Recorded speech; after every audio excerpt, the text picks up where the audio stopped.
The bell rang, signaling the start of another day at Maplewood Academy, a prestigious private school known for its academic excellence and exclusive student body. The halls were lined with marble floors and walls adorned with plaques showcasing decades of achievements. It was Jamal's first week at the school, and as he made his way down the grand hallway, he couldn't shake the feeling that he was out of place. Maplewood wasn't like his old school. Here, the students were mostly white, their parents CEOs, politicians, and celebrities. Jamal, on the other hand, came from a black family that had worked hard for everything they had. His parents were both highly educated, his father a successful businessman and his mother a professor at a nearby university. They had recently made a large donation to the school, but Jamal didn't know the details yet. All he knew was that his parents believed this school would offer him the best chance to succeed. Jamal walked into his history class, gripping the straps of his backpack tightly as he passed by his classmates. The room was large, with rows of perfectly aligned desks facing a large chalkboard where the teacher, Miss Thompson, stood, her back to the class. She was in her late 40s, stern and unyielding. There was something about her that made Jamal uneasy. From the moment he stepped into her class, he felt the weight of her gaze, as if she was evaluating him differently from the others. Jamal took his seat at the back of the room, hoping to blend in. He had always been good at school. His grades were excellent, and he loved learning, but something about Maplewood made him nervous. Maybe it was the way the other students glanced at him, with looks that seemed to question his presence. He had heard the whispers in the halls, the snide remarks about him being a diversity student, despite the fact that his family's wealth matched, if not exceeded, many of theirs. Miss Thompson turned around and began the lesson, her voice sharp and authoritative. Today's topic, the American Civil War. Jamal leaned forward, intrigued. History was one of his favorite subjects. He had spent countless hours at home reading about black figures who had shaped history but were often left out of the textbooks. "We'll be discussing the Civil War today," Miss Thompson said, writing the topic on the board. This war, as you all know, was fought over states' rights and other political differences. Jamal's brow furrowed. Other political differences? He waited, thinking she would surely mention the central role of slavery. But she moved on, discussing battles and political figures, without so much as a word about the millions of enslaved black people whose lives were at the heart of the conflict. He raised his hand tentatively. "Yes, Jamal," Miss Thompson said, her voice dripping with condescension. What about slavery? Isn't that why the war was really fought?" Jamal asked, his voice steady but nervous. He could feel the eyes of his classmates on him, some snickering under their breath. Miss Thompson's eyes narrowed, and for a moment, the room seemed to grow colder. "Slavery was a part of it, yes," she replied, her tone dismissive. "But the war was far more complex than that. It's important to focus on the broader political issues. Slavery wasn't the only reason." Jamal felt a wave of frustration. He had heard this narrative before, the one that downplayed the suffering and dehumanization of his ancestors. His mind raced, thinking of the books he had read and the stories his parents had told him about the true horrors of slavery and its lasting impact on America. He had always been taught to speak up when something didn't seem right, but now, in this room filled with people who didn't look like him, he wasn't so sure. "Actually," Jamal began, his voice a little stronger, "slavery was the central issue.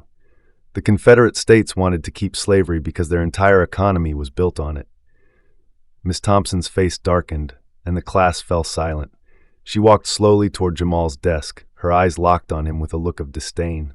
"Well, young man," she said, her voice low but filled with venom, "I think you should leave the history lessons to me. I'm the teacher, after all. Perhaps at your old school they didn't teach you the full picture." A few students snickered, while others looked away, uncomfortable with the growing tension. Jamal felt a lump in his throat. He wanted to say more, to defend his point, but something inside him froze. He wasn't just a student anymore. He was the black student, the one who was out of place in this sea of white faces. Miss Thompson turned her back on him, continuing her lesson as if nothing had happened. Jamal sat quietly, his mind racing with a mixture of anger and humiliation. This wasn't the first time he had felt the sting of subtle racism, but it was the first time it had happened so openly, in front of so many people. When the bell rang, he grabbed his bag and rushed out of the room, not bothering to make eye contact with anyone. He had never felt so small. Jamal's mind raced as he made his way to the cafeteria. He couldn't shake the words Miss Thompson had said to him in front of the entire class. The sting of her condescension and the way she had diminished his voice gnawed at him. He kept his head down, trying to avoid eye contact with the other students as he walked past. The cafeteria was large, with rows of neatly arranged tables and bright natural light streaming in through tall windows. It should have felt welcoming, but instead, the room felt like a minefield. Jamal grabbed a tray of food and scanned the room for a place to sit, but everywhere he looked, he saw clusters of students talking and laughing, none of whom seemed eager to invite him to join them. At his old school, he had friends, people he could count on. But here at Maplewood, he was alone. He had tried to make small talk with some of the other students, but it was clear they saw him as different, an outsider. He was used to being one of the few black students in predominantly white spaces, but this felt different. Here, the wealth, the legacy, and the unspoken hierarchies only deepened the divide. He finally spotted a seat near the back of the room, away from the main group of students. As he sat down and began to eat, he couldn't help but overhear a group of students at a nearby table talking about Miss Thompson's class. "Can you believe Jamal tried to challenge Miss Thompson?" One boy said, laughing as he shoved a handful of chips into his mouth. "Like, bro, you just got here and you think you can teach the class?" A girl sitting across from him rolled her eyes. "I mean, it's not like he's wrong. Slavery was a huge part of the Civil War. I just don't think Miss Thompson likes being corrected, especially by someone like him." Jamal's stomach clenched at her words. Someone like him. It was always there, the unspoken divide, the assumption that he didn't belong. His heart pounded as he stared down at his tray, the anger bubbling inside him. He could feel their eyes on him, even though they were speaking as if he wasn't there. "Whatever," another boy said, his voice dripping with sarcasm. "I'm sure he'll be fine. His parents are loaded, right? Probably some diversity hire or something. No way he'd be here otherwise." The words cut deep. Jamal had earned his place at Maplewood, just like every other student. But they didn't see that. All they saw was his skin color, and they assumed he was only there because of some unspoken quota or affirmative action policy. He felt his hands clench into fists under the table, the frustration and humiliation mixing into a toxic brew inside him. He pushed his tray away, suddenly losing his appetite.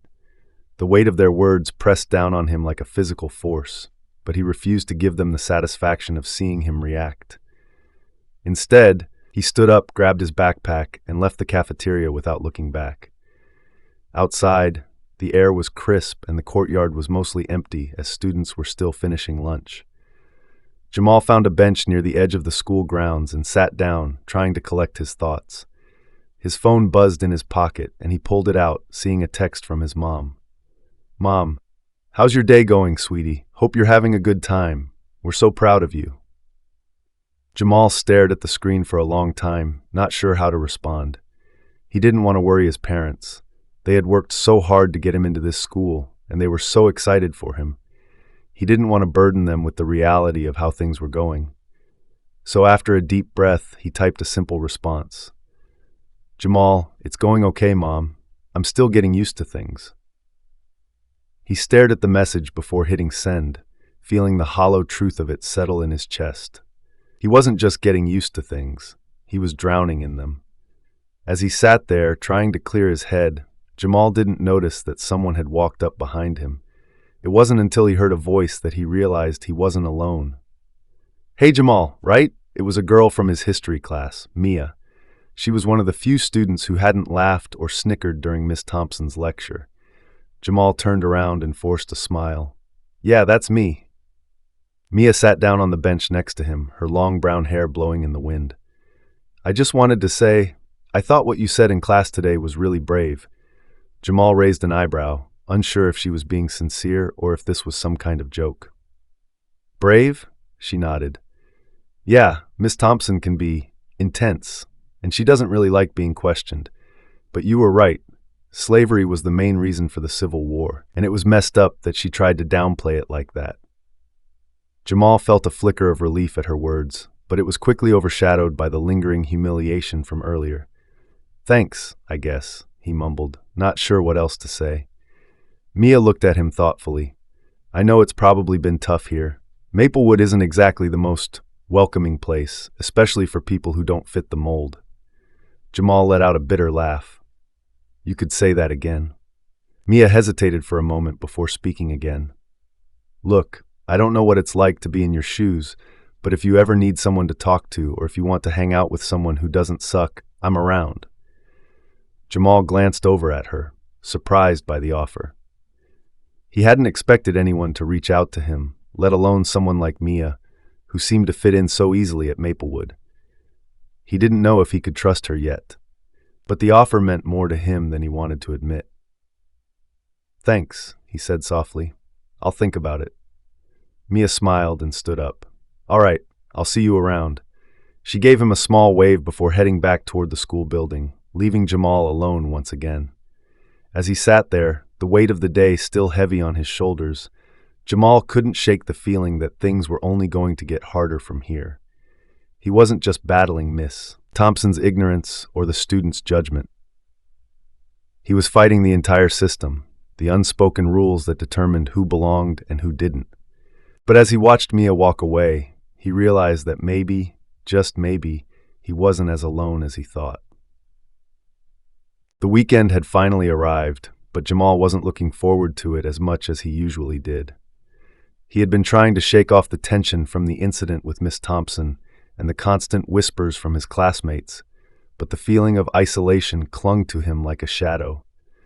He spent most of Saturday in his room, attempting to distract himself with video games, but even that couldn't keep his mind from wandering back to the humiliation he'd felt in front of the entire class. By late afternoon, his mother knocked gently on his bedroom door. "Jamal, can I come in?" Her voice was soft, but Jamal could hear the concern behind it. "Yeah, sure," Jamal replied, putting down the game controller.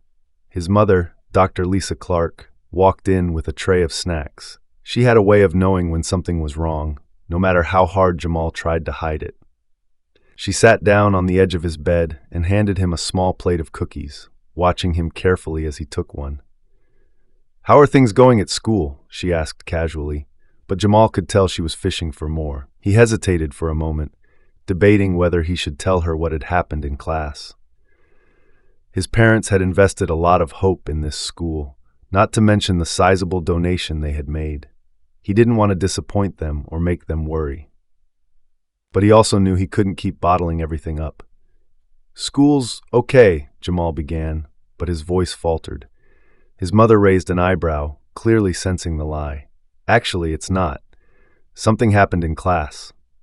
Dr. Clark leaned in slightly, giving him her full attention. "What happened, sweetie?"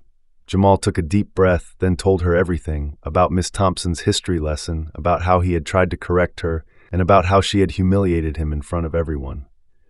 He recounted the snide comments from his classmates afterward, and the way he felt like he didn't belong at Maplewood. As he spoke, his mother's expression darkened, her mouth tightening into a thin line. When he finished, she sat in silence for a moment, processing everything he had just said. "Jamal, I'm so sorry that happened to you," she finally said, her voice filled with empathy. "That teacher had no right to treat you that way, and your classmates, they don't understand what it's like to be in your shoes."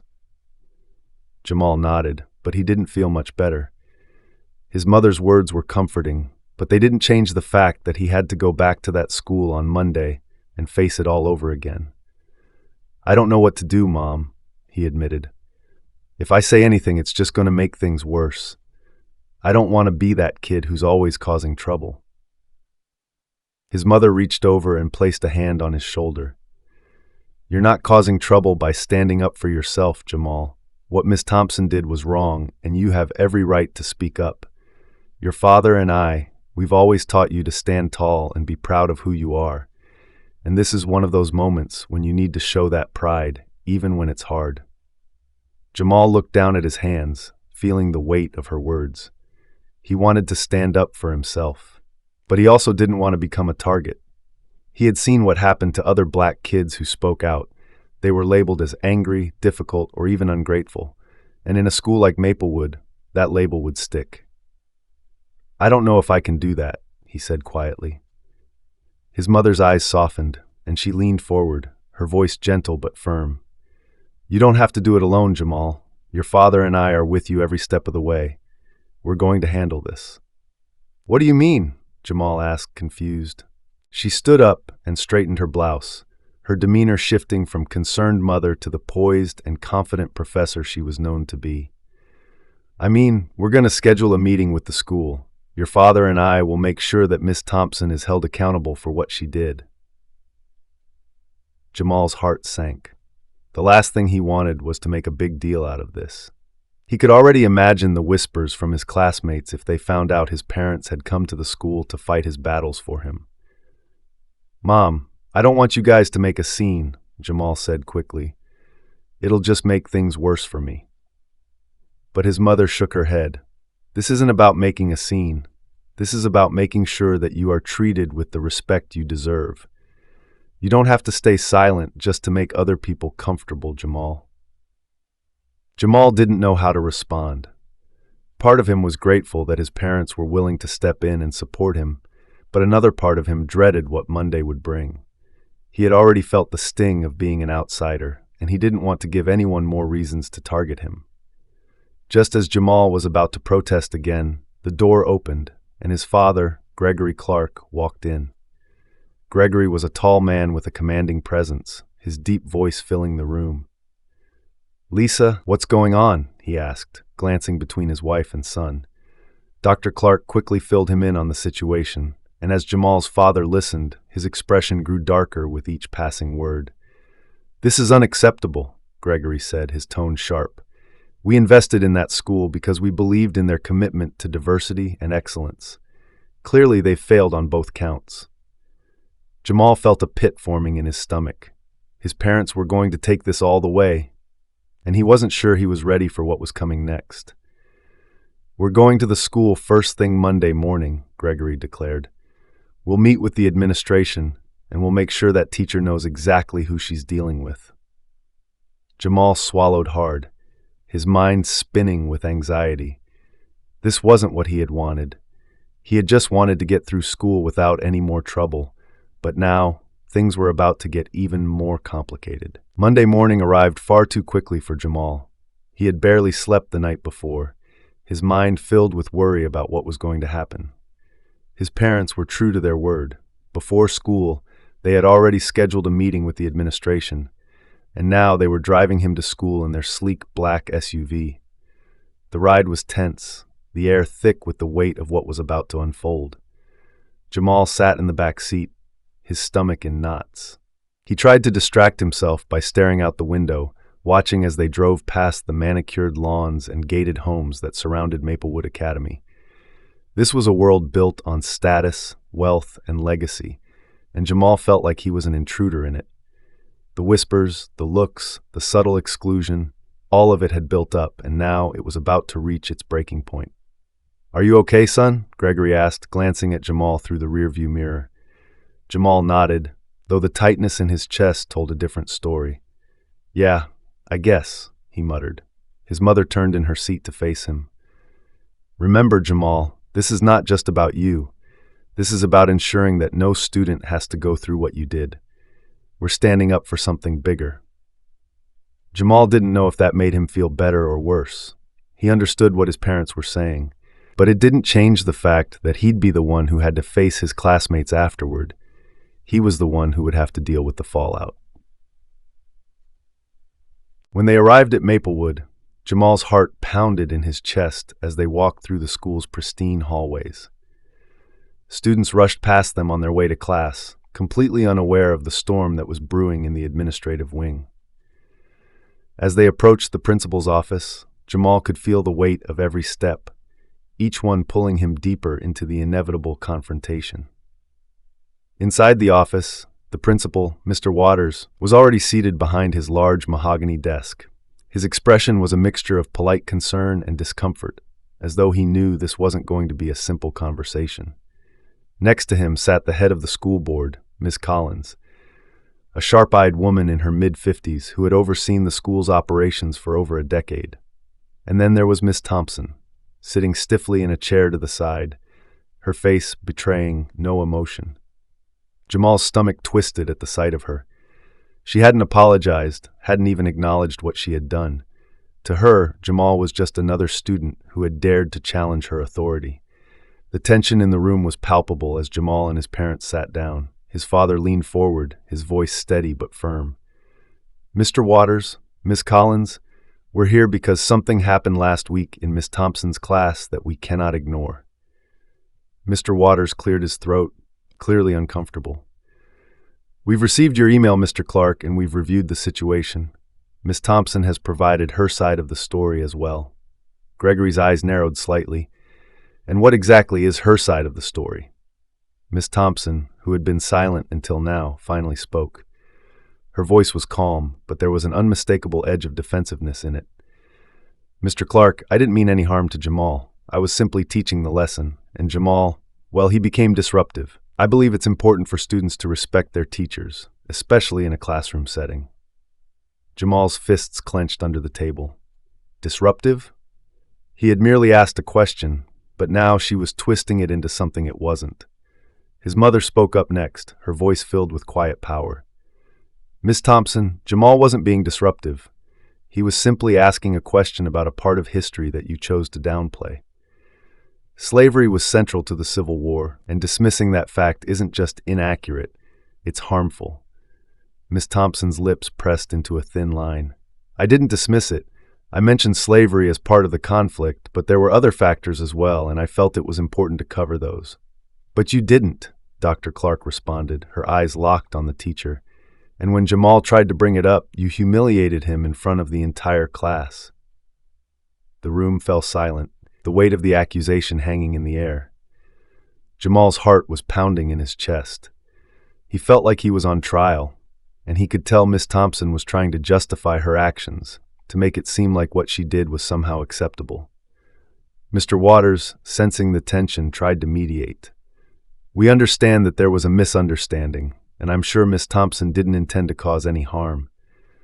Jamal's father's voice cut through the principal's diplomatic attempt. "This isn't just about a misunderstanding. My son was disrespected and made to feel like he doesn't belong in this school. That's unacceptable." Miss Collins, who had been silent up to this point, cleared her throat and leaned forward. "Mr. Clark, Mrs. Clark, I want to assure you that we take these matters very seriously. However, I'd also like to remind you that our teachers have the authority to manage their classrooms as they see fit." Gregory's expression didn't change.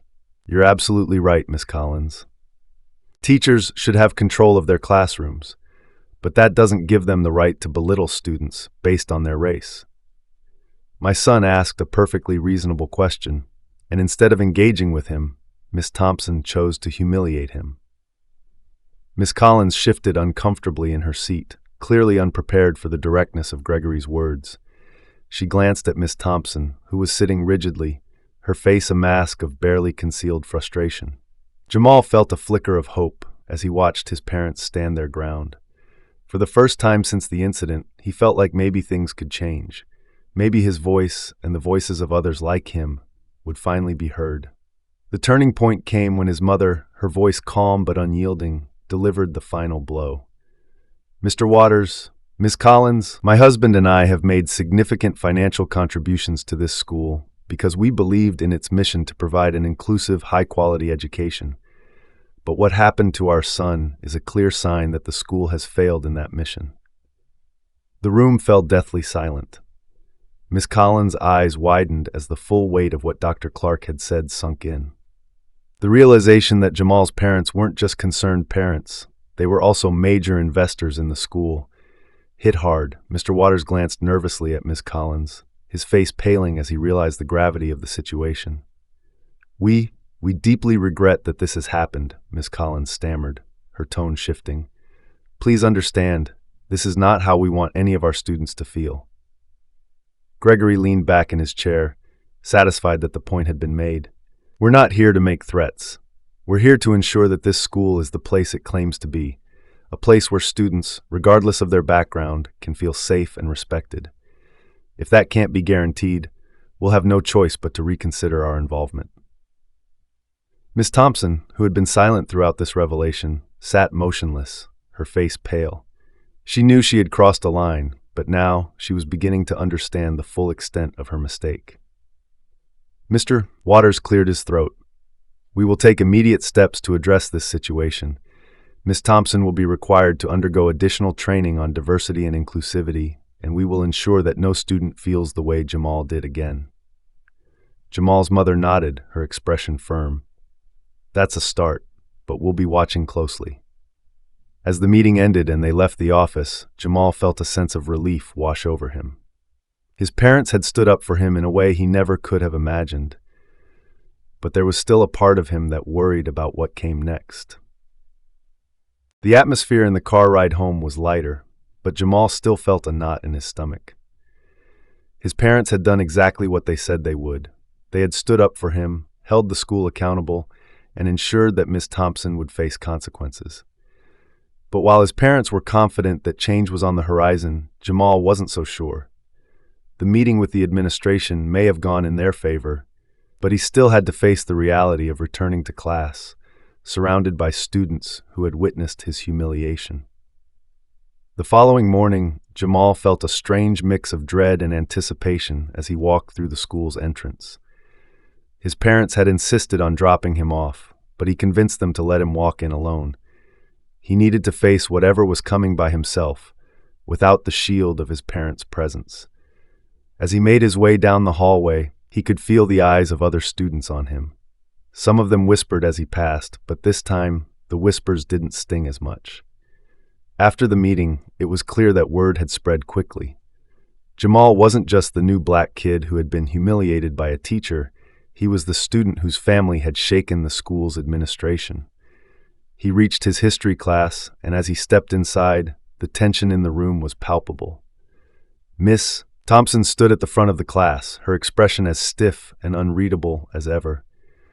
But there was something different about her posture, a discomfort that hadn't been there before. She glanced briefly at Jamal as he walked to his seat, but quickly averted her eyes. Jamal sat down, keeping his head high, but inside he was bracing for the worst.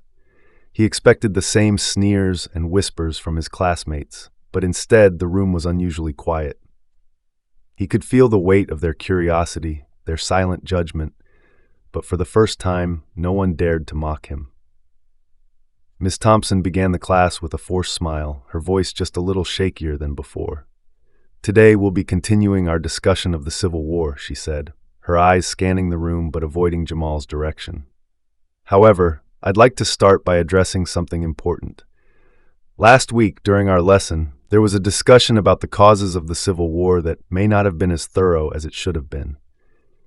Jamal's heart skipped a beat. Was she actually addressing it?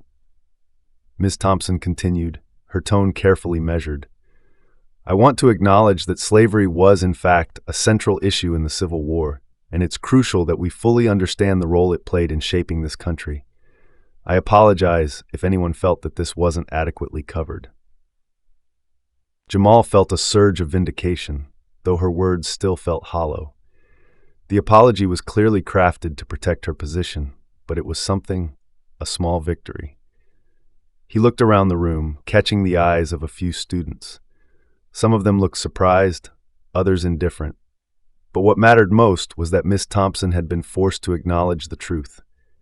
The class continued, and while Miss Thompson maintained her usual rigid demeanor, there was a noticeable difference in the way she handled the lesson.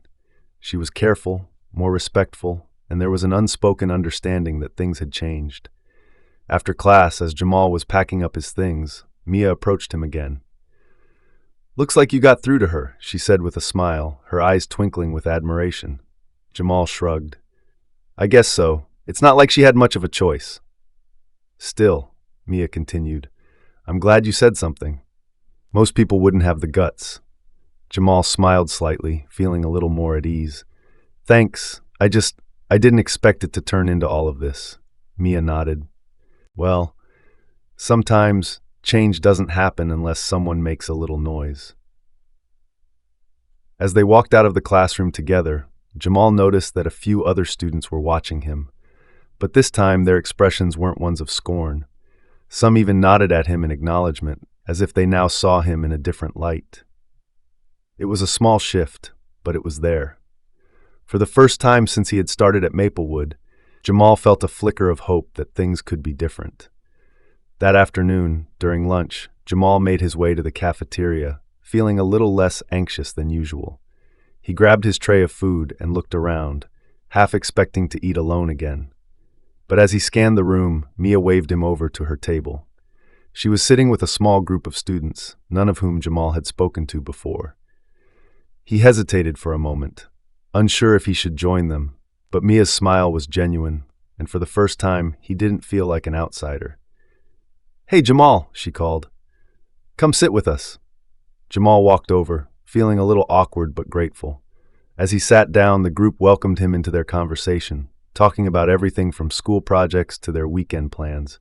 It wasn't long before Jamal found himself laughing along with them, the tension of the past week slowly fading into the background. As the days passed, Jamal found that things at Maplewood Academy were slowly changing, both for him and the school. Miss Thompson's attitude toward him had noticeably shifted, and while she was still strict, she no longer treated him with the same condescension and dismissal. It was clear that the meeting with the administration had shaken her, and though the apology she offered was forced, it marked the beginning of something different. One day after school, Jamal received an email from Mr. Waters, the school principal, inviting him to a meeting with the student council. Jamal wasn't sure what it was about, but his curiosity piqued. He agreed to attend. When he arrived at the meeting, he found a group of students, including Mia and a few others he recognized from his classes, sitting around a large table in the student activities room. Mr. Waters was there too, along with Miss Collins from the board. "We wanted to get your input," Mr. Waters began, "on how we can improve our school's approach to diversity and inclusion." Jamal blinked, surprised. "My input?" Miss Collins nodded. "Yes. After the incident with Miss Thompson, we realized that we haven't been doing enough to address the experiences of students of color at Maplewood. We've started working on a new initiative, and we think it's important to include student voices in that process, especially yours." Jamal sat there, stunned. He hadn't expected this, hadn't expected his voice to matter beyond that one moment in the classroom. But now, here he was, being asked to help shape the very culture of the school. He thought back to all the times he had felt invisible, all the times he had questioned whether he really belonged here, and now for the first time he felt like he was being seen. Not just as the black student, not just as the kid who had challenged his teacher, but as someone who could contribute to the change the school desperately needed. I'd be happy to help," Jamal said, finding his voice. "But it's not just about me. There are other students who feel the same way I do. I think if we really want to make a difference, we need to create a space where everyone can share their experiences." Mia, sitting beside him, nodded in agreement. "He's right. We need more than just a policy change.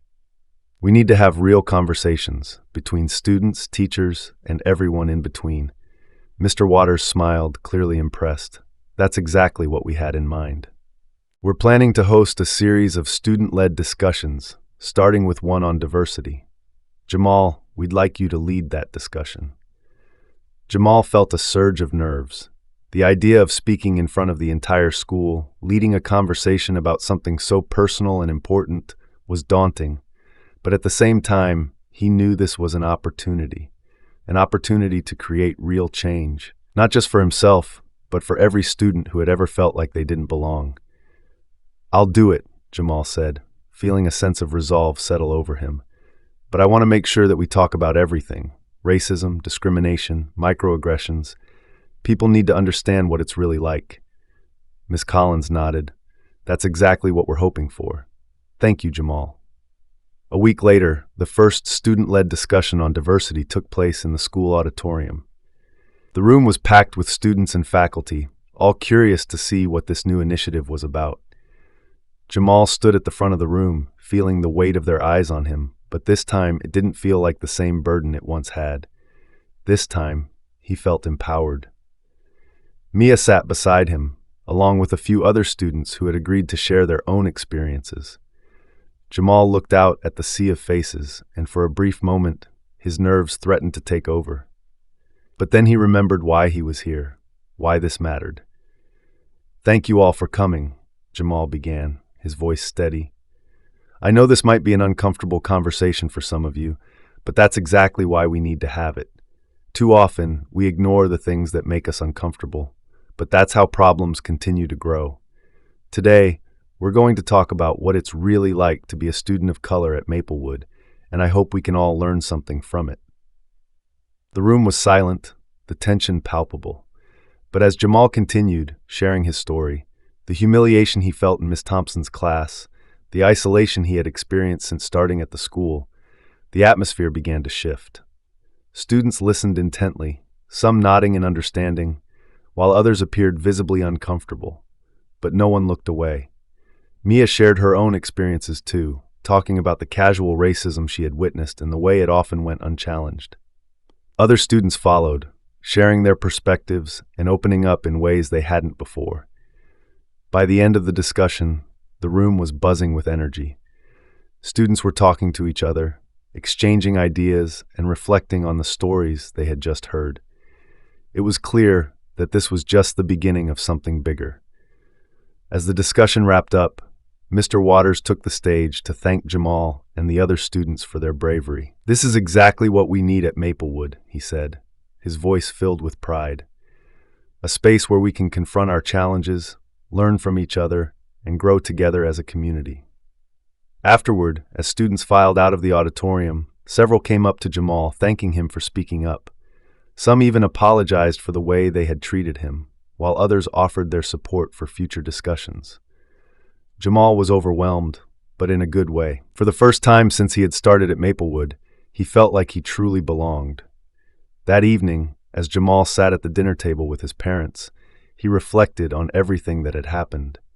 His father smiled proudly at him from across the table, while his mother beamed. "You did good, Jamal," Gregory said, his voice full of warmth. "You really made a difference." Jamal smiled back, feeling a sense of peace that had eluded him for so long. He knew that the road ahead wouldn't be easy, that there would still be challenges and obstacles to overcome. But for the first time, he felt ready to face them. His mother placed her hand on his and squeezed gently. "We're proud of you, son. You stood up for yourself, and you helped make this school a better place for everyone."